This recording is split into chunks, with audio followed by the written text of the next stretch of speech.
True. Yeah, definitely. No. So talk to me about your upbringing. What music did you grow up listening to? I listened to Juan Luis Guerra, Enrique Iglesias, Ivy Queen, Lil Kim, Nicki Minaj, Drake, Party Next Door, Janae Aiko. I listened to a lot of artists. Well, Party Next Door, Janae Aiko, Tory Lanez, Chris Brown, just a lot of artists. So out of all of those, who were your influences? My influence was definitely, oh, I forgot to mention J. Cole, but a lot of I mean, yeah, J. Cole, Party Next Door, Drake, Janae Aiko, um, you know, and yeah, there you go. Those are definitely my influences. So how would you say being Dominican influences your music?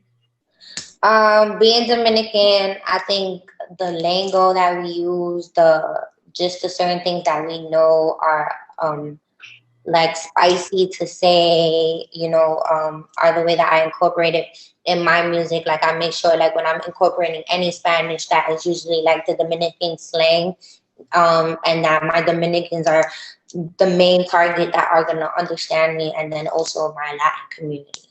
Mm-hmm. Definitely. So what role did being from Harlem play in the artist you've become?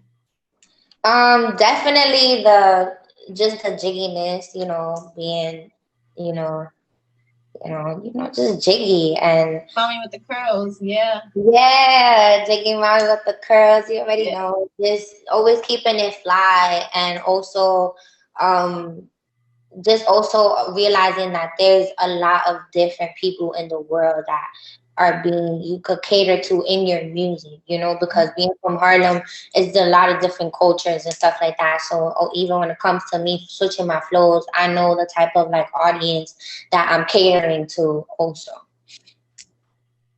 So you're known from the beginning. You know, you did the Bodak Yellow freestyle, and then you did the Logic freestyle, right? Yeah. So what was it about those songs that made you want to work on them specifically? So the Bodak Yellow was definitely it was a great song, but the person who did encourage me to remix it was um my manager at the time, and we used to always, be at the studio doing covers and stuff like that. So that was basically one of those covers. But when it came to the 1-800 freestyle, it was more of a personal freestyle for me because as as my fan base know, I do struggle with like depression and stuff like that. But realizing that not only am I human, so I am allowed to feel and have these feelings and stuff. I also do have a voice, and I have a fan base that also looks after me and certain people that I can also console with my music and or give advice to. So with that freestyle, it was basically saying like use me as an example, but also notice like at the end of the freestyle, I'm actually telling them like how you're supposed to, you know, quote unquote shit on your haters if they see you, Mm-hmm. give up so fast. So the main thing is that you don't give up and you keep pushing. So that was my message in that one. So it was more of a personal rather than just a freestyle. So when it comes to mental health, in Latino cultures, it's not really spoken about. It's kind of like taboo. Latino African American cultures, they don't really like talk about it. Like, seeking help is like kind of taboo. So Right. what advice do you have for somebody who's maybe struggling with mental health and doesn't really know how to go about it? Be a young person, an older person? Because you're very I, vocal. That's something I admire about you. You're always very vocal about your struggles. And like you don't have like pena la lengua, like doing right. you don't care, you say how you feel. Right. No, thank you. I think that the advice, I feel like us growing up, we probably had it. Not saying that anybody's journey is worse or less stressful than anybody's, but I think the generation before us and us, we could agree that mental health wasn't really a topic of conversation. But I feel like now it's something that is not not saying that it's fully embraced, but it's something that is been set out into the world to be make known that these are things that are going on, and not that aren't only like, oh, it's so not like just brush it off or whatever. Like some people do actually have a mental illness or that struggle with wanting to live every day or stuff like that. So my whole thing would be, if you can't have that comfort zone within your household, then seek help outside, because there's always other ways to get help. There's always a way out of something. There's never a dead end. And knowing that there's more people in the world, that means that there's different solutions, there's different stories, there's different things that you could learn. So even if you don't want to say, you don't want to reach out, go and find a reason to live, find the reason to want to go on Google and research these YouTube videos that mentally help you get into a place where you're like, okay, I didn't need to go to a therapist at this point, but I have a video that I could look onto to help me at least raise some type of happiness within myself. Well, I think it's beautiful that you're able to acknowledge exactly how to maneuver, because like I said, a lot of youth, they're just very troubled. They're like, I don't know how to deal. But when they see like their favorite artists, like whether it be a Melii or let's say a Charlemagne, because he's also very vocal about it, and that's something that they can relate to. Right. So who are some artists in the Latin market that you can see yourself collaborating with? I definitely want to collaborate with Juanis Guerra. I definitely would like to collaborate with Melii Mel. Just in general, she's she's all over type of artist. Like Melii Mel, like ella escribe, tú me entiendes? She's in doing theater. She's she's even in general, to collaborate with her. Being the humanitarian that she is for the Dominican, the Dominican people. I would like to work with, I don't know if I said Evie Queen already, but Evie Queen.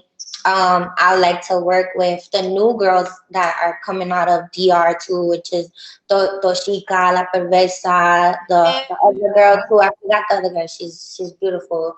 I would love to work with Mike Towers, with Carol G. Who else? Nati Natasha, right? She's Dominican too. I would love to work with Party Next Door, Janae Aiko. Just other artists in now in the industry that I see myself that would go smoothly with a collaboration. You know what I'm saying? Because not only do I want to just collaborate with people because they're them, but more so I know that if my music and their music could sometimes could relate or whatever, I would love to collaborate. I can see you working with Chucky 73. I can definitely see that. Yeah, I actually had a record that I was working on with him, but because we were both on album mode, it became a thing like, damn, I need to cut this record for Chucky and he needed to cut this for me, but it was like we were both on album mode. But the record is still there. We it might, I might just I think there's like 2 or 3 records in there with Chucky, but Chucky is definitely somebody that I do want to work with and have music with, because he's coming out of New York too.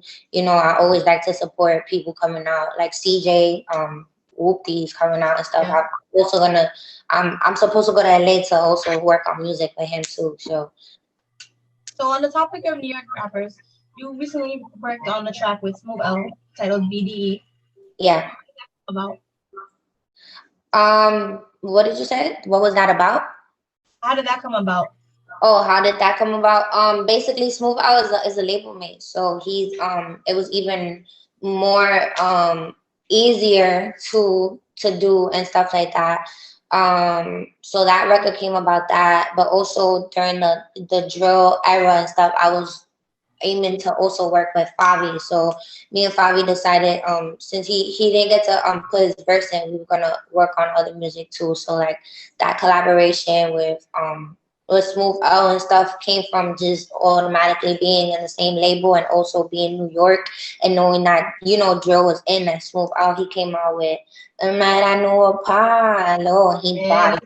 So they all right now, like when it comes to that drill sound, like Smooth L, Favi, not Whoopty, CJ, you know, just all of them. Like I would love to just keep those collaborations going. So anytime I do get the chance, I always make sure that I take it.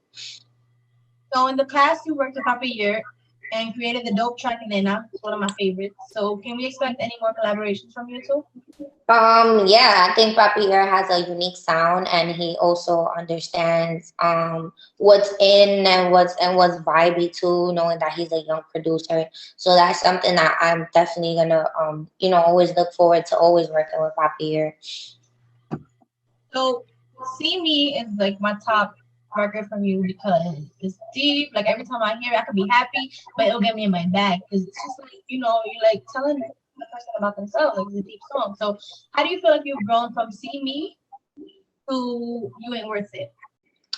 From See Me to You Ain't Worth It, I still feel like the main point of being a bad bitch is still there. You feel me? Like I feel like I would never go out of just knowing that I am her, you know?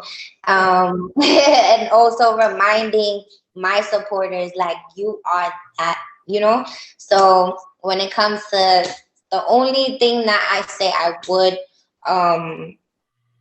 say I probably you could see a slight change in is actually like the non so pettiness in my music. Like the pettiness as to being growing out of like, all right, maybe you should get back and do this for that for your own like satisfaction rather than like you a boss, you worry about yourself and you keep it pushing. You feel me? Like that's the type of vibe that I was on. The maturity, definitely. Right. You become more mature. Yes. So do you feel like the pandemic has made you stronger as a creator?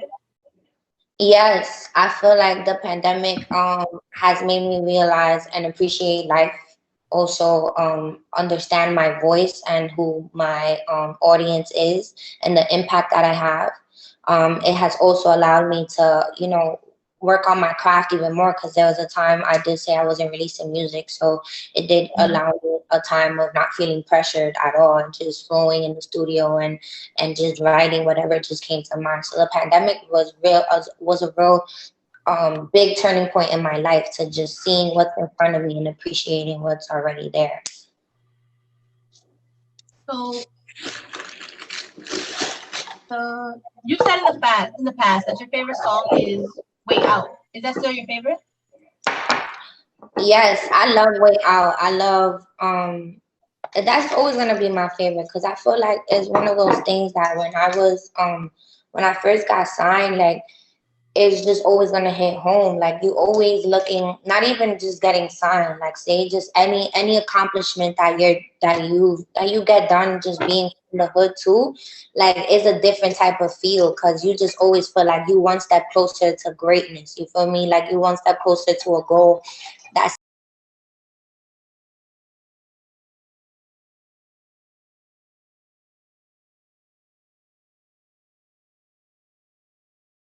to greatness. You feel me? Like you one step closer to a goal that seems so far away because of the environment that you're in.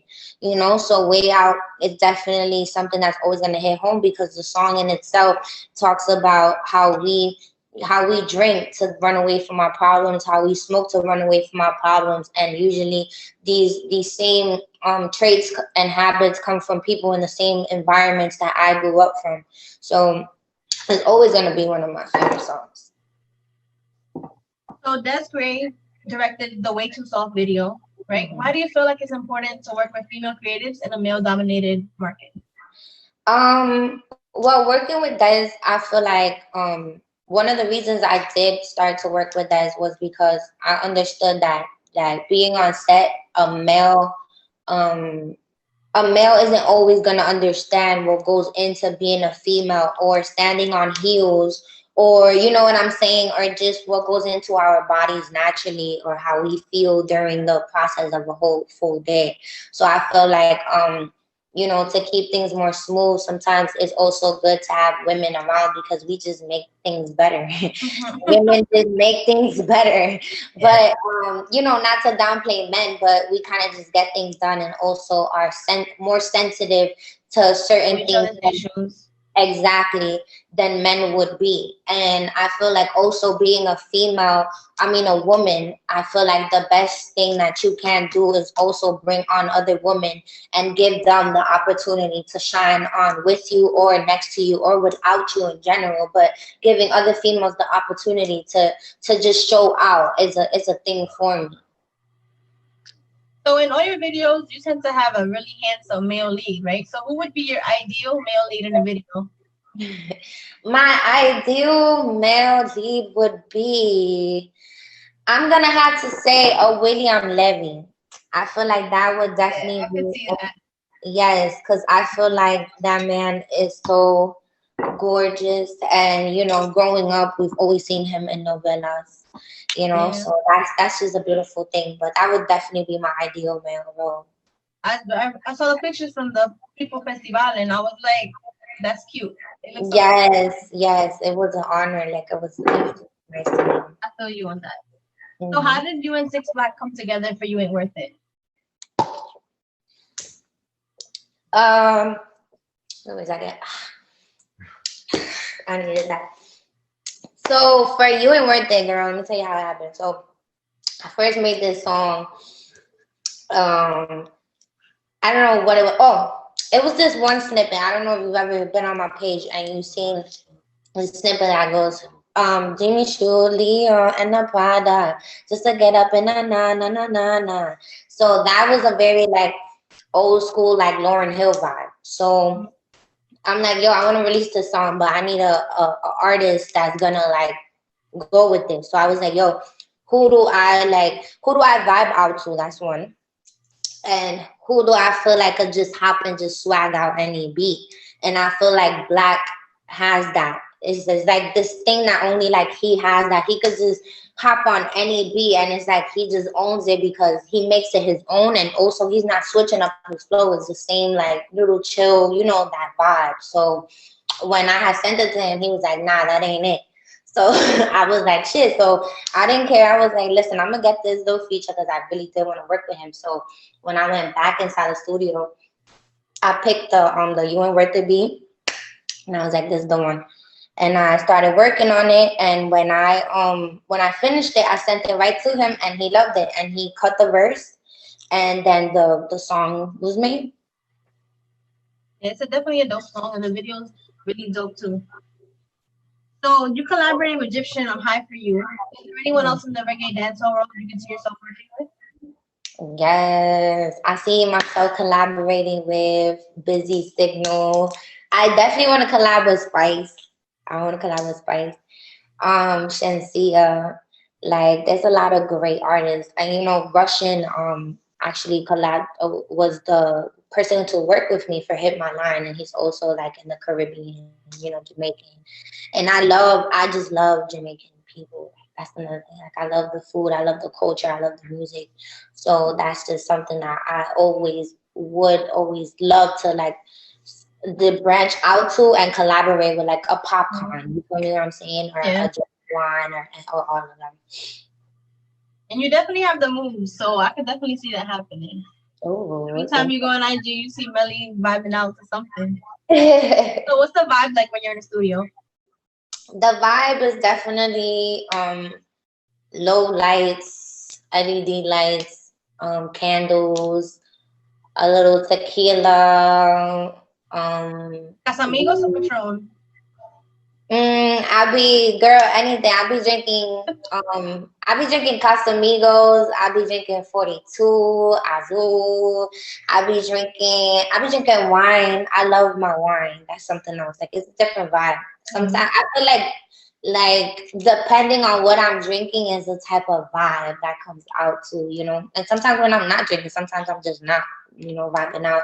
But the main thing, if it's not weed or drinks, is definitely candles and a dark room. Is there any specific scent that you feel like you need in the studio, or is it any kind of candles? I love what you call it? I think it's something called something sand, but it basically is like it's a smell that it's like a baby smell. I love like baby smell and like ocean and like I don't know how it's just that baby powder smell. That's like the my favorite scent. So, what do you want the people to know about Melii? I think what I want people to know about me is that I'm not antisocial. I feel like a lot of people just feel like I'm very antisocial because I don't put my life, I'm very private, and when I am open about anything, I'm not ashamed of it. That's another thing. Like I'm very open. When I'm open about something, you will know. But I think that this year my main goal with my fan base and just not even to say fan base, but my supporters and Melii Mob is to be more out there, like do more challenges on the gram. I'll probably do the busted challenge, be a little bit more fun and let you guys like let them more in, you feel me, like to my life rather Yeah. than just having like this like I feel like it's more of a self of like the surface of who Melii is rather than the depth, other than you listening to my music and be like, oh, okay, or whatever. Like, you get from what you get from my music. But now it's more so like give people more visuals, more content of what I'm doing throughout the day and stuff like that. So, like you, Jasmine Sullivan was also on a hiatus where she took a while to release music. So, what message do you have for fans that are like, Melii, we want your music. Melii, we want your music. Like, how do you tell them, like, hey, it's coming. I'm not dead. I'm here.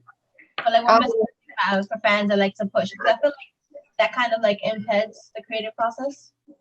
no, I think the thing about the mob is that I never really feel pressured when the mob is asking me for music. I feel more motivated to go into the studio and get work done. You get me what I'm saying? I feel like something that I would like to do is like, as artists we have the advantage, not the disadvantage, the advantage to get on live and talk to, the people that are keeping up with us. But something that I would like to do is like have my own mom like be like in a room together. You get what I'm saying? Where we could come up with things and stuff like that. So when it comes to my fans supporting, like I never see it as something that's wrong with it, because that's the whole point. You feel me? Like I make music for myself, don't get me wrong, but the music is to reach my fans. You feel me? Like it's to reach a certain crowd, and if that crowd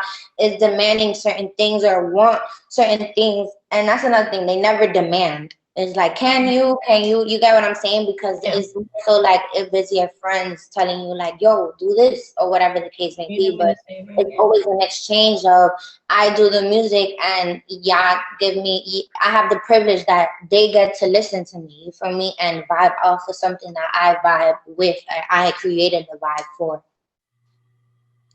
So, what advice do you have for any girls who aspire to be in your field one day and don't know how to go about it? In the what?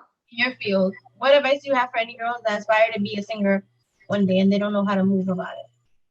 I think that the advice would be to stay true to you, always be free with your music, and continue on the lane that you started with, because that's what makes you you. And also like um, keeping that authentic. What is it? Authenticity? How you say it? Authenticity. Yeah. Yeah, because my tongue be getting me messed up. That word is what makes it beautiful. You feel me? I feel like that's what separates you from any other artist. So being that anyone wants to give me 1 second. But yeah, basically like you're just keeping that there, and that just being faithful to that is what is the main point and the main key. So, to wrap us up, tell us about the new album. When can we expect it?